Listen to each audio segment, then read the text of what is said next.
नमस्ते, welcome to my channel a day with Kamini. और ये है अनीश। से हेलो।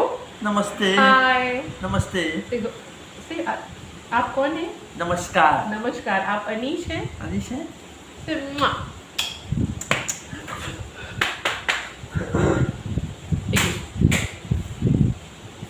आज मैं कुछ बताना चाहती हूँ। मेरे साथ ये मेरे अनीश थे, मेरा बड़ा बेटा। इन्हें ऑटिज़म की प्रॉब्लम है। एक्चुअली मैं इस टॉपिक पे बहुत दिनों से बात करना चाह रही थी, बट आई थिंक कहते हैं ना, जब जगो तभी सुबह हो जाती है। तो मैं आज से इस बारे में बात करना चाहती हूँ कि आज से काफ़ी साल पहले जब मुझे डॉक्टर ने बताया था, कहते हैं कि कभी कभी ज़िंदगी आपको एक हिंट देती है, बट हम उसको समझ नहीं पाते। तो जब अनीस मेरे 2.5 साल के थे और उस टाइम मैं प्रेग्नेंट थी, 7 या 8 मंथ। और आयुष तो मैं एक आर्टिकल पढ़ रही थी। सो उस आर्टिकल में लिखा हुआ था कि ऑटिज़म के बारे में वो आर्टिकल था। तो मैं पढ़ रही थी, तो मैं पढ़ती जा रही थी और मेरी आंखों से आंसू गिरते जा रहे थे।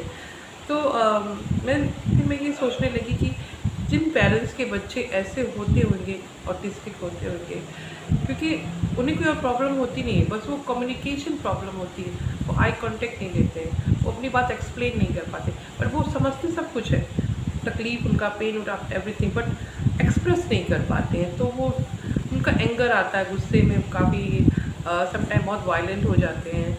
बट ये बच्चे बहुत म्यूज़िकल होते हैं और काफ़ी इंटेलिजेंट होते हैं। इनके में एक बहुत प्लस पॉइंट होता है, जिसको अगर हम समझ सके तो हम उसी की तरफ प्रयास करेंगे और ये बच्चे काफ़ी आगे निकल जाते हैं। लेकिन इनको कह सकते हैं कि ये अपनी तरीके से ज़िंदगी जीना पसंद करते हैं, लाइक किंग की तरह।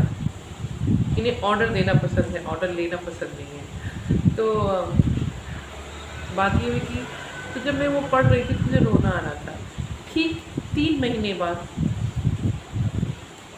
जब हम डॉक्टर से मिलने गए थे कि मतलब अनीश के बारे में बात करने की, ये बातें नहीं करते, कि बोलते नहीं है, अंडरस्टैंड नहीं करते हैं, तब डॉक्टर ने मुझे कहा था कि आपका बच्चा ऑटिस्टिक है, ऑटिज़म प्रॉब्लम। और उन्होंने मुझे छोटा सा एग्जांपल दिया था कि जस्ट लाइक एक बच्चा है जो कि ग्लास जार में है और वो सबको देख रहा है, बट वो कांटेक्ट नहीं कर पा रहा, लाइक आपसे इंटरेक्ट नहीं कर पा रहा। सो बाद में उसे ये लगने लगता है कि उसकी दुनिया वही जार है।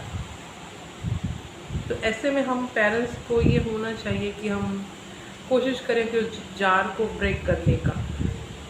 वो जार कब ब्रेक होगा, कब टूटेगा, इसकी कोई गारंटी नहीं, टूटेगा भी कि नहीं, लेकिन हमारे हाथ में सिर्फ यही होता है कि आप प्रयास करें और कोशिश करें। मैं नहीं कहती कि 100% सफलता मिलती है, अगर 40% 50% भी मिलती है तो बहुत ज़्यादा है। और सच कहूँ, जब आप इन बच्चों से प्यार करने लगेंगे तो ये बहुत इनोसेंट होते हैं।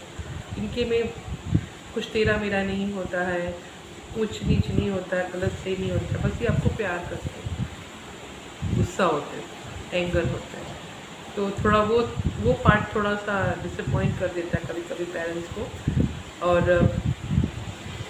बाहर के लोग इन्हें नहीं समझ पाते। उस टाइम पेरेंट्स को बहुत स्ट्रगल होता है। खैर, ये तो मैंने अपनी ज़िंदगी में जिया है तो मैं जानती हूँ, लेकिन फिर भी कहती हूँ हमारा खुद का बच्चा है, मैं उन्हें समझ रही हूँ। अगर आप में से किसी को भी ये वीडियो पसंद आता है या ऑटिज़म के बारे में आपको जानना है, तो मैं आपको बताना चाहूँगी, क्योंकि मैं ये नहीं कह सकती कि अ, मैं कोई आपको आइडिया दे सकती हूँ, लेकिन जो मेरी जर्नी रही है मेरे बेटे के साथ ऑटिज़म के बारे में, मैं उसको शेयर कर सकती हूँ। हो सकता है उससे आपको कोई बेनिफिट हो, तो आप कर सकते हैं। उसमें बहुत सारे थेरेपी होते हैं, बहुत सारे अप्स डाउन होते हैं, बहुत सारे पेशेंस रखने पड़ते हैं। कई बार हम अपना पेशेंस खो देते हैं, उस टाइम लगता है कि मेरे साथ ऐसा क्यों हो रहा है या मेरे साथ ही ऐसा क्यों हुआ, बट ऐसा नहीं है, बहुतों के साथ ऐसा होता है।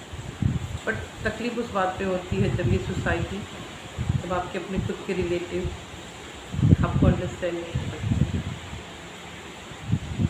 वो पार्ट ज़्यादा पेनफुल होता है कि ये बच्चा तो नहीं समझ पाता, लेकिन लोग भी नहीं समझते हैं। आपसे सिंपैथी करेंगे, ओ बहुत वेरी पेनफुल, बट जब आप उस बच्चे के साथ उनके घर जाते हैं तो वो बिहेव ऐसा करते हैं कि बस ये लगता है कि बच्चे का हाथ पकड़ के बस। मैंने बहुत टाइम इस चीज़ को फेस किया। तो मैं यही कहना चाहूँगी कि ज़िंदगी है, जीते हैं, फिर भी हम जीते हैं। तो अगर किसी को जानना होगा तो प्लीज़ कमेंट में लिखिएगा। मैं ट्राई करूँगी कि इंग्लिश में भी एक्सप्लेन करने को, और मैं इस पे आगे भी एपिसोड या वीडियो बनाना चाहूँगी, मुझे बहुत अच्छा लगेगा। बीच बीच में मैं अपने बेटे को भी लेकर आऊँगी, आप उन्हें भी देखिएगा। कभी कभी हमारी उनकी जो बातें होती हैं, खास करके म्यूज़िकल बातें होती हैं, वो थोड़ी सी अलग होती हैं, क्योंकि उन्हें गाना बहुत पसंद है, मुझे भी गाना पसंद बहुत है। लेकिन अगर कभी कभी मेरा सुर सुर में नहीं मिलता है तो एक ही गाने को वो 10 बार रिपीट करवाते हैं, जब तक कि मैं करेक्ट सुर पर नहीं जाती हूँ। तो मेरा छोटा बेटा हंसता है कि मम्मा आपको आपका बेटा सिंगर चाहिए ना, तो आपको है ना, अब आप दोनों लोग एक दूसरे को डील करिए। सो ऐसी ही है ज़िंदगी। तो बताइएगा, अगर आपको जानना है कुछ तो मैं आगे भी वीडियो बनाऊँगी। तब तक के लिए नमस्ते।